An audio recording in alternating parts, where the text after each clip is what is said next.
बोलिए श्यावर रामचंद्र की जय, पवन पुत्र हनुमान की जय, श्री अम्बे मात की जय, श्री सतगुरु महाराज की जय। हर हर महादेव।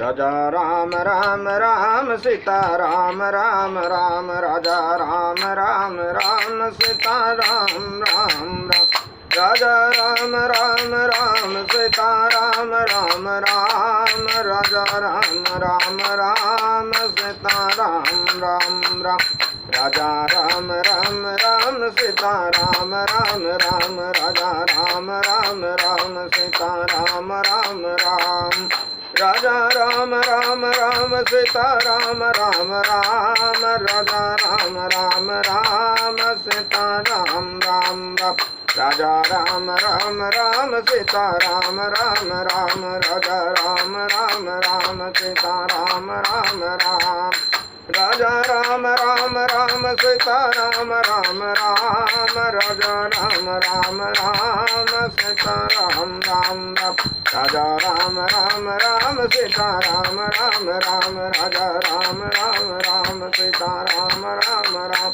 राजा राम राम राम सीता राम राम राम, राजा राम राम राम सीता राम राम राम, राजा राम राम राम सीता राम राम राम।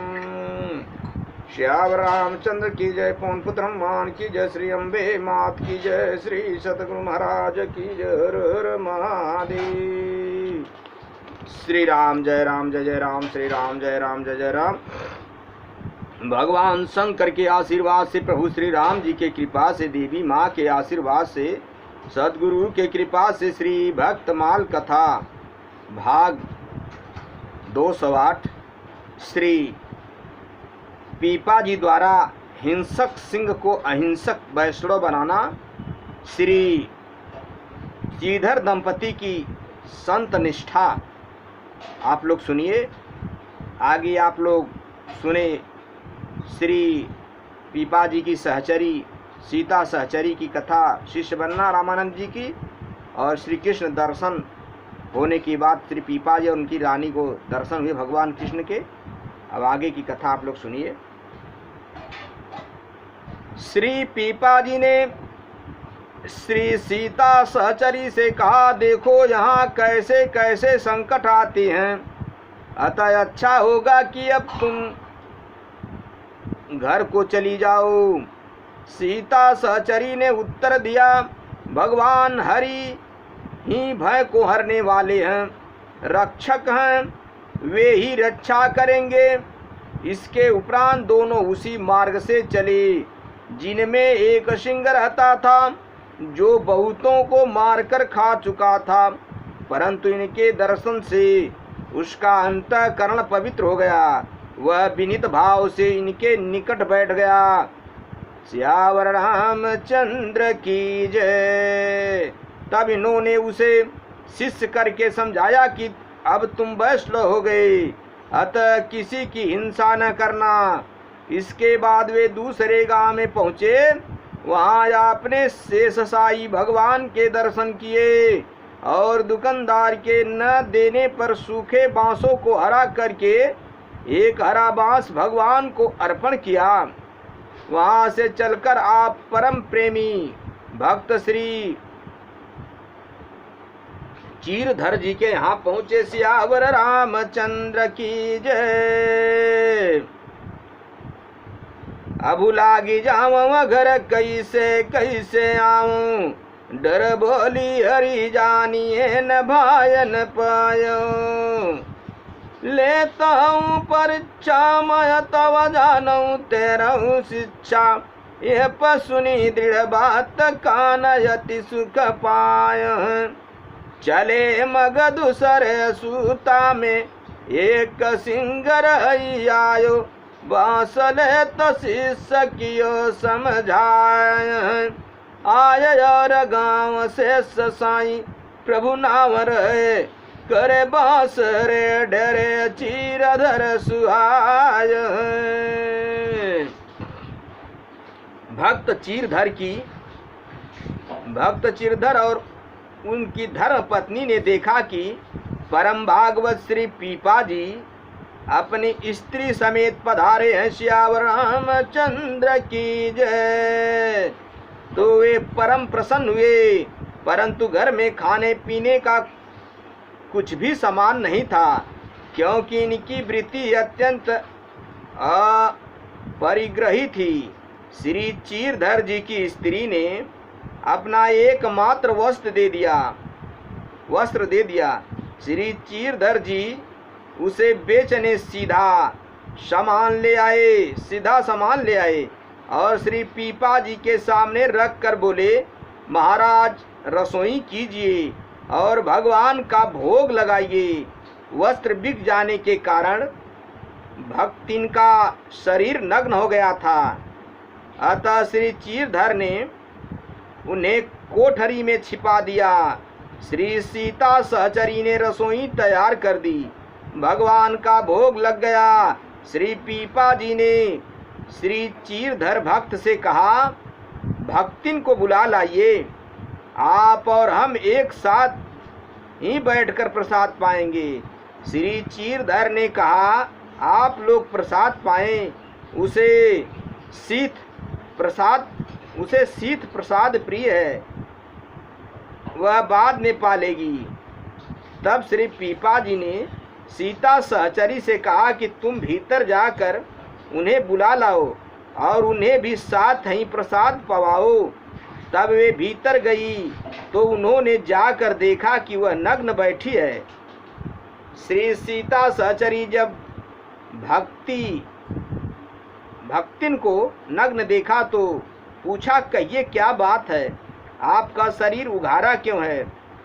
तब सीता सहचरी की स्त्री ने कहा, तब श्री चीरधर की स्त्री ने कहा, हम लोगों को संत सेवा हृदय से अत्यंत प्रिय लगती है, अतः हमारा समय इसी प्रकार बीतता है। जब संत भगवान पधारते हैं तब उनका दर्शन, सत्संग एवं स्वागत करके हमें अपार सुख होता है। सियावर रामचंद्र की जय। उस परमा आनंद के सामने यह नश्वर शरीर ढका है अथवा उघरा है, इसकी क्या चर्चा की जाए। सीता सहचरी जब यह बात सुनी तो सब रहस्य उसकी समझ में आ गया। इसके उपरांत सीता सहचरी अपनी धोती में से आधी फाड़ कर उन्हें दिया, उसे उन्होंने पहन लिया। तब उनका हाथ पकड़कर उन्हें घर से वहाँ लिवा लाई। सबों ने एक साथ बैठकर प्रसाद पाया। संत सेवा के प्रति निष्ठा की इस अनोखी घटना को श्री सीता सहचरी ने बाद में शयन करते समय श्री पीपा जी को सुनाया। सियावर रामचंद्र की जय। दौतिया पति देखे आए भागवत पे, घर की कुगति राती साची लया देखाई है। लंगा उतार बेचतियो ताको सीधो लियो, करऊँ अजुपा कबधु कोठी में दुराई है। करी लई रसोई सोई भोग लागी बैठे कहूँ, आवूँ मिली दोई कही पीछे सीथ भई है। बाहू को बुलाऊँ लाऊँ अनिको जिमव, तब सीता गई ठोर जाई नग्न लखाई है।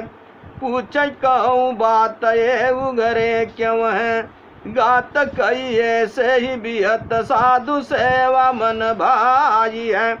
आव जब संत सुख होत अनंत तन ढाक्यो, कर उगार का चर्चा चलाई है। जान गई रीति प्रीति देखई नहीं में, हमहु कहूँ पर चटाऊ न पाई है। दियऊ पटया धऊ फार गरी, गाही के निकार लई भई सुख सैल पीछे, पाँच पीपा सो सुनाई है। धन्य है परमात्मा, धन्य है हमारे धरती के ऐसे भक्त। मरे पर भी वो जिंदा रहेंगे, आने वाले भक्तों के लिए मिसाल बन के रहेंगे। मेरे भाइयों, मेरे मित्रों, ईश्वर सत्य है, जगत मिथ्या है। परमपिता परमेश्वर के लिए कहीं भी कुछ भी करना रहे, उनके सेवा के लिए, संत सेवा, गुरु सेवा के लिए तो करना चाहिए। देखिए यहाँ पे श्री चीरधर जी की पत्नी की अद्भुत कहानी है, पति पत्नी की। उन्होंने अपने वस्त्र तक बेच करके भगवान के भोग लगाए, संत का सेवा किए। ऐसे भक्त धरती पे खोजने में बहुत कम मिलते हैं। और जिसके मन में भगवान के लिए लालसा लग गई है, ये वस्त्र क्या, प्राण तक न्यौछावर करते हैं अपने परमपिता परमेश्वर के लिए। लेकिन वही परमपिता परमेश्वर उनको सुखमय बनाते हैं और उनको गति, मुक्ति, भक्ति प्रदान करते हैं, सुख प्रदान करते हैं। इसलिए ईश्वर सत्य है, जगत मिथ्या है। भगवान की सेवा कहीं भी, कैसे भी, चलते फिरते, उठते बैठते, सोते जागते, हर पल हर घड़ी करना चाहिए। अपने जीवन का कल्याण के, अपने जीवन में संत सेवा, गुरु सेवा, भगवंत सेवा करना चाहिए। ईश्वर सत्य है, जगत मिथ्या है। श्री राम जय जय राम। आगे की श्री पीपाजी से चरी की कथा आप लोग सुनेंगे। कथा विसर्जन हो तो सुनहु, पवन कुमार राम लखन सीता सहित मुँह पर करऊं कल्याण।